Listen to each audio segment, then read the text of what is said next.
Hey guys, my name is Nora Franche, and welcome to the podcast Grateful Blessed Mess, daily reflections for those in the 12 steps. I am a fellow 12-stepper and certified mindset coach, and I am here to introduce you to the value of mindset coaching in your 12-step journey.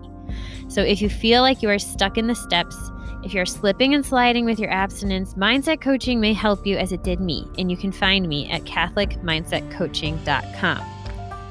These episodes are meant to invite you in to consider the truths of 12-step wisdom and to join in the very real struggle of living them in action. I hope that it feels almost like a mini meeting, and I invite you to contribute your own share on the Grateful Blessedness Facebook group to keep the discussion going.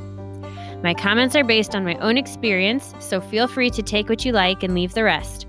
But my hope is to encourage you on your own daily 12-step journey. As they say, you cannot stay clean on yesterday's shower. So without further ado, let's begin.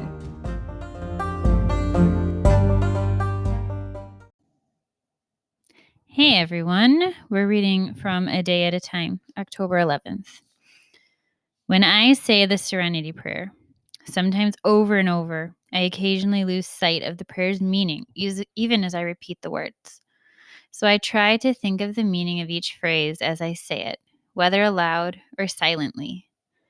As I concentrate on the meaning, my understanding grows, along with my capability to realize the difference between what I can change and what I cannot. Do I see that most improvements in my life will come from changing my own attitudes and actions? Today I pray. May my higher power show me new and deeper meanings of the Serenity Prayer each time I say it. As I apply it to my life situations and relationships, may its truth be underlined for me again and again. May I realize that the serenity, courage, and wisdom I find through my higher power are all that I need to cope with anything that comes my way. Today I will pray my higher power's formula for living: serenity, courage, and wisdom. Should we just say it? I think we should just say the prayer. God, grant me the serenity to accept the things I cannot change, the courage to change the things I can, and the wisdom to know the difference. I've talked about this prayer before, about owning things that are in our control and things that are not, that are outside of us.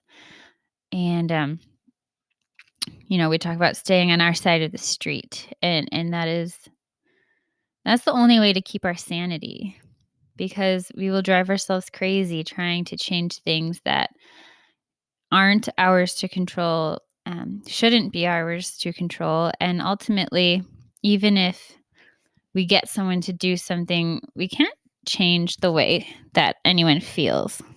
We may be able to force them or manipulate them or persuade them to change in action, but we can never, ever create the way that someone feels. And we have to allow them that freedom. And we should not force their actions. That is wrong. So we have to allow them the freedom of their actions as well. And what I've come to understand in the most roundabout, it seems, and slowest of ways is that the best way I can love someone is allowing them full use of their freedom. And that doesn't mean that they're hurting me when they do something that's hurtful. This is the funny thing, that the deeper I go in this stuff, and it's like we have to tease it out. And what's happening is this, that what's helped me the most is to come to understand that, people can do things that are hurtful, but what hurts you might not be the thing that hurts me, or the thing that I might feel hurt to a much higher degree than you do. And there's so much that goes into that. There's, maybe just my general temperament and how sensitive I am, the strengths that I have. Are you an empathetic person? That makes you a little bit more sensitive to the temperature and the body language that people have towards you. Or are you able to kind of just not pick up on those things as much, so you're just not as affected. There's that part of it. But then the other part is the part that's in my control. And what I'm coming to learn this myself, and it's hard, but I think it's true, is that however I'm choosing to think about what that person did, what it means, and what assumptions I'm making about them in doing that, that is the greatest source of the pain. And it's beautifully the very same place that I can choose a different way of thinking, whether it's one of compassion, mercy, forgiveness, rejection of what they said, or owning the beauty of who I am, something along those lines, and I'm sure many others. That is the way that people can continue to do hurtful things, because I cannot change what they do, because then I'm not loving someone. Then I am being as vicious as they are. Then I'm being manipulative, judgmental, forceful in some way. Even if I'm giving an ultimatum, that's not a boundary. An ultimatum is not a boundary, saying if you don't stop doing that, I'm going to do this as a means of punishment. You can say, if you're going to keep doing that, I'm going to leave the room because I don't want to be around that, because you're protecting yourself. But you don't do it to punish them, because then you won't be in my presence, and that's going to hurt you. We do things to protect ourselves and our own dignity. It is not within your dignity or that of the other person if you do things to hurt them or to teach them a lesson. And it's a fine line. And the most fascinating thing that I've come to learn is that you can even do the same thing, but depending on your motive, it could be a good thing or an evil thing or bad thing. You can choose to leave the room as an FU, or you can choose to leave the room as a way to protect yourself from something that is harming you. And they're very, very different. They look the same, but they're very, very different.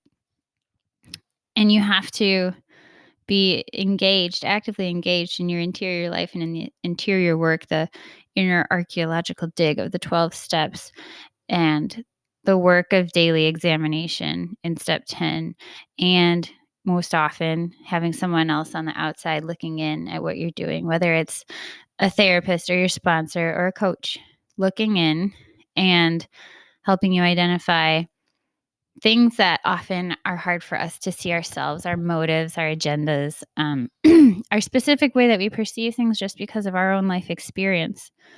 And to do this all with an attitude of compassion and a hunger and a curiosity for relationship. I think that has to be at the root of all this, is that we're not just getting to know ourselves to get to know ourselves. We're doing it so that we are free to love without any motive. We are free to love in freedom. And I think that is the purpose of the 12 steps. And that is the purpose of the Catholic life. I invite you to try it out. With that, I pass.